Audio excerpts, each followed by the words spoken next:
when you look at what he's been tweeting today, directed at the whistleblower, directed at so many people, I frankly think that based on this and all we've seen him do before, including attacking members of Congress, that he frankly his Twitter account should be suspended. Well, that would be news, wouldn't it? That's Kamala Harris, and she wants to be President of the United States. She also wants to take away the current president's Twitter account. The Democrat senator from California says he's been tweeting too many nasty things during this whole whistleblower scandal, so she's written a letter to Twitter's CEO asking him to expel him from Twitter. Whatever happened to free speech, you may ask? The First Amendment? Well, Ms. Harris and others would argue this time he's gone too far. President Trump on a tweet storm today. President Trump fired off a dozen tweets today. 15 tweets in one day. 30 new tweets and 20 retweets. I think that maybe I wouldn't be here if it wasn't for Twitter.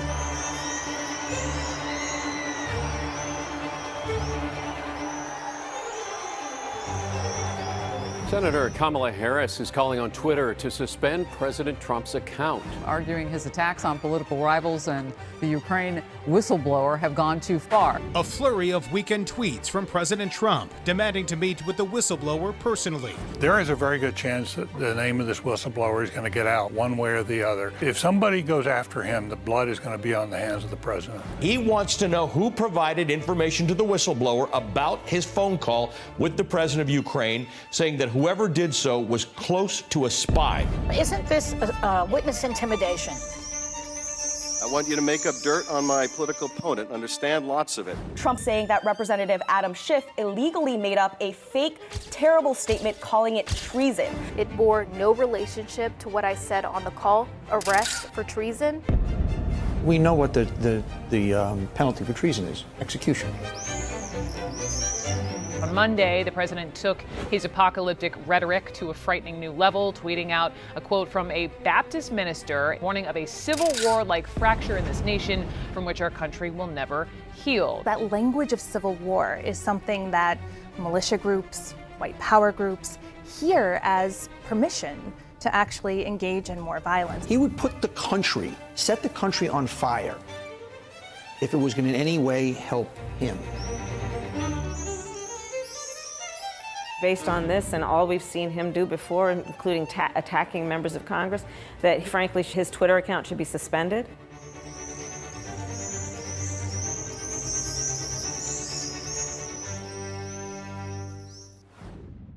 Well, let's bring in our guest now. We have a full house today. Up there in the top left, we have Jim Manley, the seasoned media advisor who has worked with the likes of Senators Ted Kennedy and Harry Reid. Below him, Brian Ott, an academic who has written all about Trump's use of Twitter.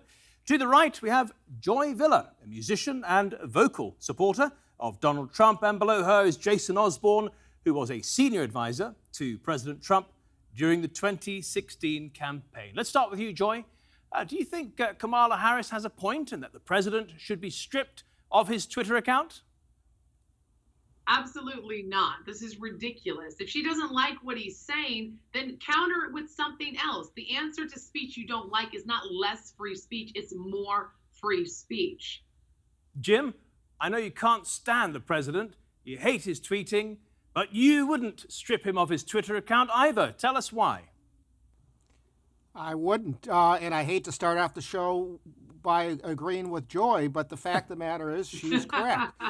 Leaving aside the First Amendment issues, which are somewhat technical, as a partisan Democrat, I want to see the president provide more fodder for impeachment by tweeting all about it 24/7. As far as I'm concerned, there's a lawyer sitting over in the House of Representatives right now who's carefully taking down all these tweets and filing them for when they get ready for the impeachment resolutions. So you think actually let him have as much rope as he likes, and eventually he'll hang himself with his own tweets.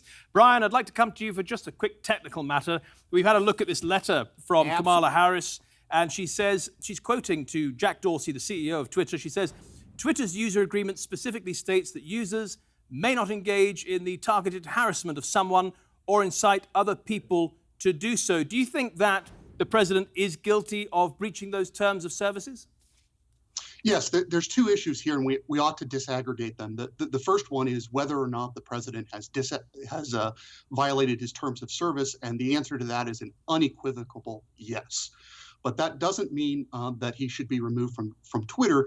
And Jack Dorsey, the CEO of Twitter, has specifically made the argument that it's in the national best interest to let him continue because everything the president does is newsworthy.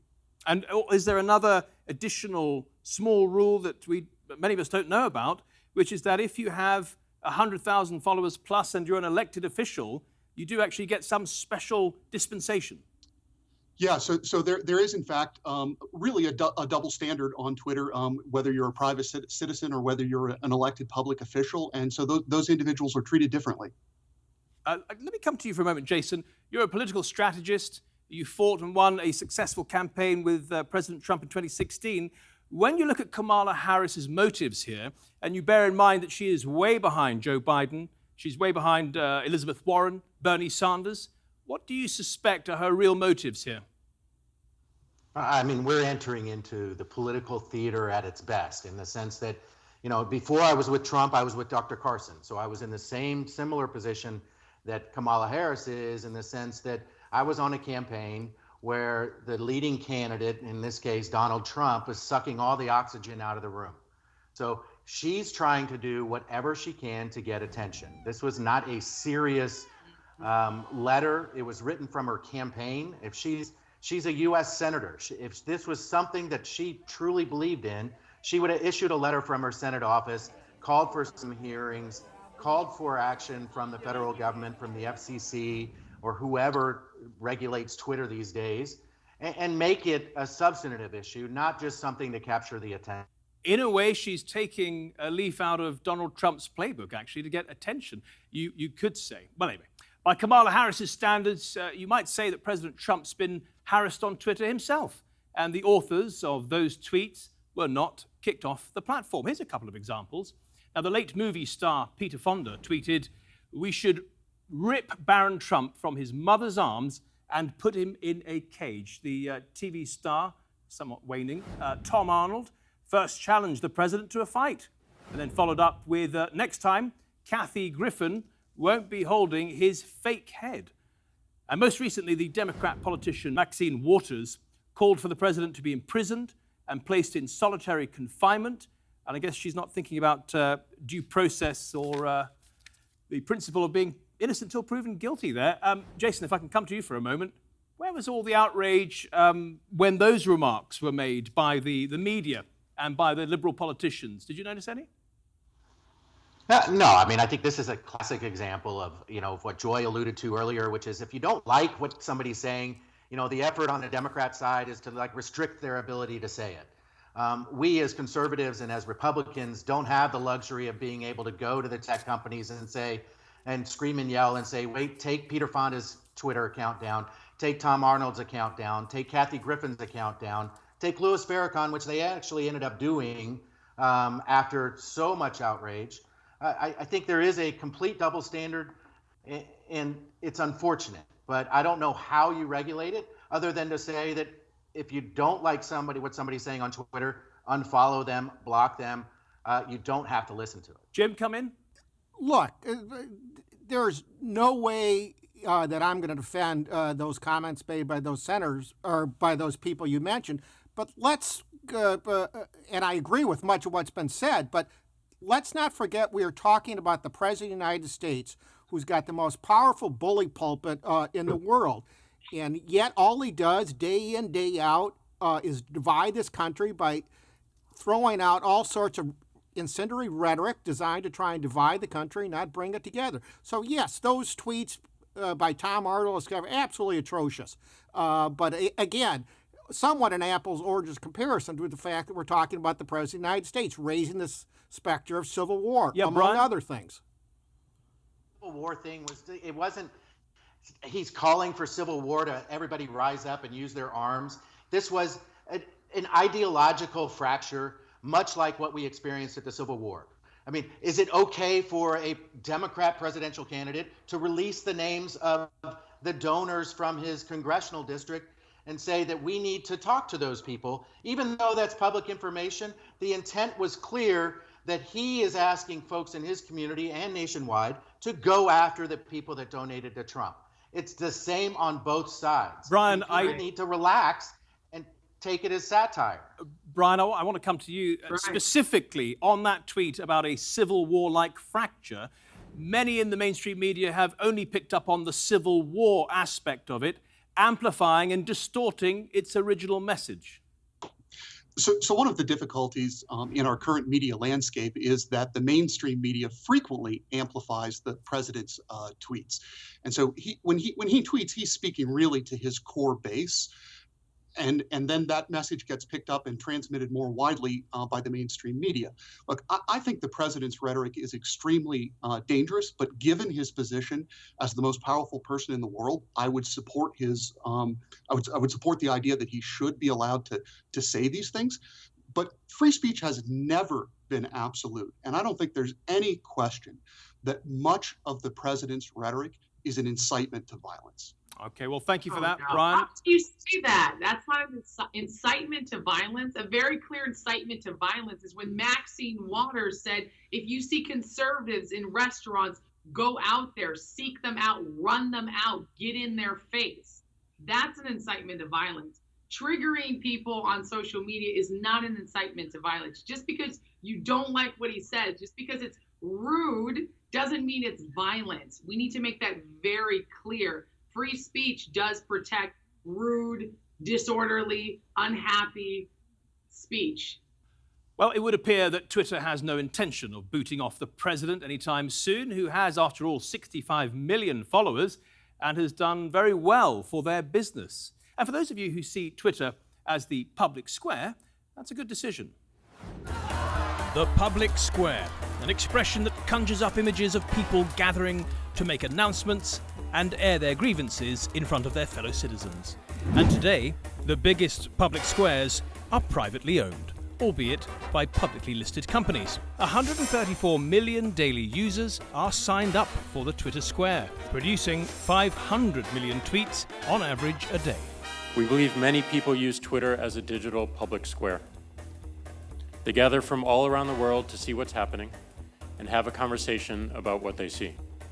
But access is conditional. You can get kicked out of the square for breaching Twitter's terms of service. Like Trump-supporting actor James Woods, who tweeted out this meme about Democrats.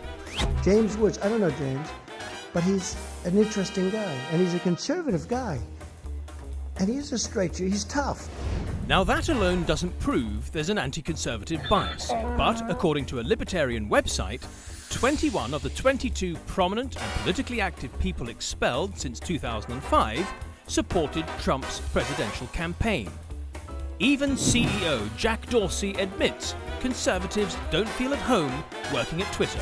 I mean, we have a lot of conservative-leaning folks in the company as well. And to be honest, they don't feel safe to express their opinions at the company. And they do feel silenced by just the general swirl of what they perceive to be the broader percentage of leanings within the company. And I don't think that's fair or right. Now that could be a problem. You see, currently, Twitter enjoys privileges under Section 230 of the Communications and Decency Act. And what you're talking about is Section 230, which gives them immunity. They can't be sued for libel because they say, yeah, look, we're not like the New York Times. But, yeah, exactly. But they are, aren't they? They're making editorial decisions very much like a traditional publisher. Again, everybody knows that. And that is a point that Trump has zeroed in on. The president now considering a plan to allow government regulators a bigger say over Twitter's rules, the rules governing who can say what in the square. This new technology is so powerful and so important, and it has to be used fairly. Well, that was President Trump addressing a social media summit he'd called at the White House back in the summer. And conservative social media stars like Joy were invited. Joy, you were actually there. Quite a privilege for you. What was the purpose of the summit?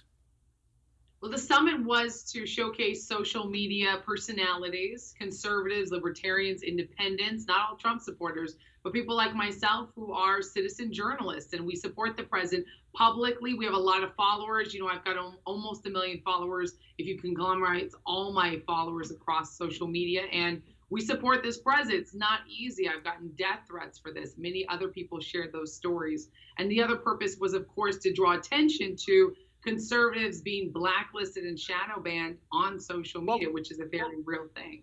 Did he give any indication of new regulations or new regulatory power that he might seek to bring in to bring these massive tech titans to heel, so to speak? Well, it's something where it's tricky because you don't want government, as a conservative, I don't want government coming in too long, too far and pushing too many regulations in. But what's happening is that Twitter and other places like them are under this law that they're sneaking by, saying that they are a platform when in fact they're a publisher, because a platform can't edit people what they say, but publishers can. But if you're a publisher, then you can be sued for libel and so forth. So I think that Trump is going to get them with that law and make them make a decision. And a quick last question about this.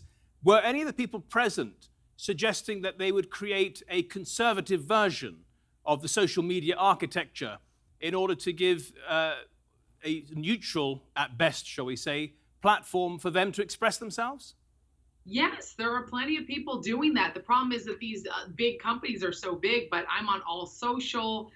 There's all kinds of places like that. All Social is one that has conservatives, and it has libertarians, and it has Democrats, and it's not politically biased. So they don't shadow ban conservatives, which that's what I like. But it's still going to take a long time before these companies are as big as Twitter, Instagram, and Facebook. Yeah, Brian, Joy mentioned an interesting point there, which is that Twitter and Facebook and others at various times have presented themselves as just a platform for other people to express themselves. And then at other times, they've been accused of being a publisher because they rein in certain people's tweets or postings or whatever.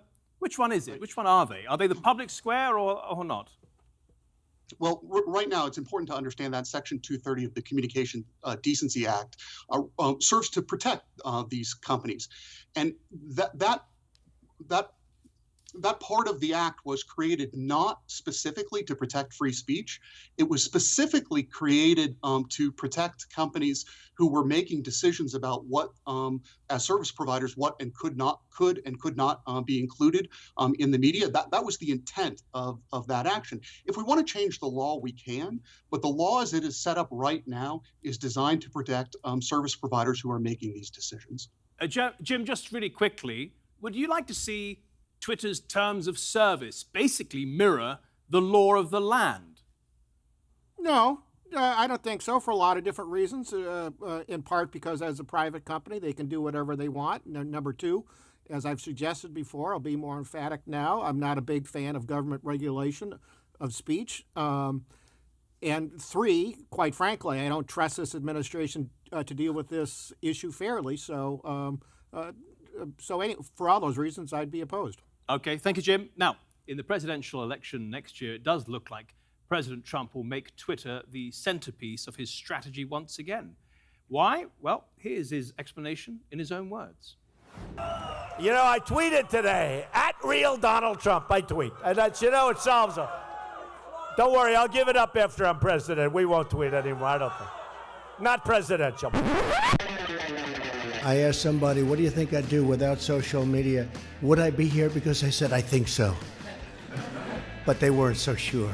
Tweeting happens to be a modern-day form of communication. If you do have indeed fake media, not all of it's fake, some of it's fantastic, actually, but you can just sort of circumvent. Twitter is a wonderful thing for me because I get the word out. I call Twitter a typewriter. That's what I really call Twitter. Because it goes on to Facebook automatically, and it goes on to Instagram, and it goes on to television. More so Fox than it does CNN. If it's something bad, they'll put it on. If I put it out on social media, it's like an explosion. It'd be like a rocket ship when I put out a beauty. Let's take a moment to provoke our Democrat guest now, Jim, who's up there in front of the White House. Jim, you have to admit, don't you, that he is a genius on Twitter? I don't have to agree with that at all, and I'm sure as hell ain't going to. The fact of the matter is he's the president of the United States, and he's using this platform as part of his smash mouth politics. If you want to call it strategery or strategy, that's fine, but that's setting the bar for strategy awfully low. Day in, day out, he's making things up. He's dividing the country. He's causing problems with our allies overseas. I spent 21 years in the Senate. I think I dealt, because of the senators I worked for, with 4 different presidents. I've never seen anything like it. Well, that's probably what Joy and others like about him. But Brian, let's come to you for a bit of deep analysis. I know you've looked into it very closely. You've spotted some recurring themes, all beginning with D: dissembling, distracting, and discrediting. Explain. So what I did was I conducted a content analysis of the president's Twitter feed and analyzed all of his tweets and then tried to put them into categories. And what we know is that the president's tweets can basically be classified into the 3 categories you mentioned. Dissembling, which is where he peddles his wild conspiracy theories from the far right. Distracting, where he tries to change the news narrative from news stories that are unfavorable for him. And discrediting, where he attacks aggressively other individuals who have critiqued him. And Jason, looking forward to the 2020 election, is Twitter going to be as important to Donald Trump as it was in the last election? No, absolutely. I mean, I think that the key here with Twitter for Trump is that he is unfiltered in how he gets his message out, and people pay attention to it. As a political strategist, as someone who's done campaigns before, I mean, that is the ultimate goal, and what you shoot for is getting your message out to as many people as possible. And for Trump, he's been able to achieve that like nobody else ever has in the past. And I'd say I don't think anybody will ever reach that level again in terms of the impact they have on the electorate. Well, speaking of which, looking at the other side, Elizabeth Warren, Joe Biden, Bernie Sanders, and so on, they're all around the same age as Donald Trump. How comes they're not as adept at using it? Anyone? I'll jump into that. Look, the president is particularly effective at using the platform of Twitter because his natural style of speaking mirrors the biases of the technology. And all technologies are good at doing some things and poor at doing other things. And so you can't communicate sophisticated and complex messages on Twitter because of the 280 character limitation. This suits the president well because his messages are incredibly simple. Joy, so that speaks well. Joy, I want to go back to that media summit that you were at in the summer. I noticed that President Trump was acting a bit like a teenage social media star, going on about his figures whenever he tweeted. Have a listen. When I put out something, a good one, that people like, right? Good tweet, it goes up. It used to go up, it would say 7,000, 7,008, 7,017, 7,024, 7,032, 7,044, right? Now it goes 7,000, 7,008, 6,998. Then they go 7,009, 6,074. I said, what's going on? No, it never did that before. It goes up, and then they take it down, then it goes up. I'd never had that. Does anyone know what I'm talking about with this? I never had that before. Yeah, Joy, does anyone know what he's talking about? Oh, yeah, we know what he's talking about. When he said that, it was right there, front and center. It's shadow banning, basically. It's part of this thing that it's hard to identify until it happens to you, but it's a very real thing. Tweets disappear. Followers disappear randomly. Your likes will disappear. I've seen it myself. I've recorded it and I've sent it. I've posted. I've said, hey, this is how many followers I had, at 5 o'clock, and then 5:30, somehow I lost 3,000 followers. So they do these purges and people lose tens of thousands Brian, of followers. you want to come in? Very strange. Yeah, so this isn't random at all. Twitter does purge social bots. So a lot of the activity on Twitter is there's no real human beings behind it. And the president's account in particular during the 2016 campaign had a lot of Twitter bots that were tweeting out information in support of the president. And this was really part of the effort by the Russian government to help the president get elected. Yeah, Joy, come in. That is ridiculous. I cannot believe a grown man still believes that we're all Russian bots. I am not a Russian bot. I guarantee you that. Either are the millions of the people who voted for him and will vote for him again in 2020. Joy, you still have the passion for President Trump after all these years, and you've even written a song in his honor. Give us a little bit of it before we wind up the show. Sure, it's called Make America Great Again. Let's make America great again. We can come back twice as strong. Make America great again. Make America great again. Make America great again. Oh, oh, oh. I think that Jim Manley and Brian Ott will not be convinced by that. They've been around too long. Well, Jim Manley, Brian Ott, Joy Villa, Jason Osborne, thank you all very much for your contributions to the Nexus. I really appreciate it. And thank you for watching too. Remember, you can see this and all our previous episodes on our YouTube channel. But for now, goodbye and see you next week.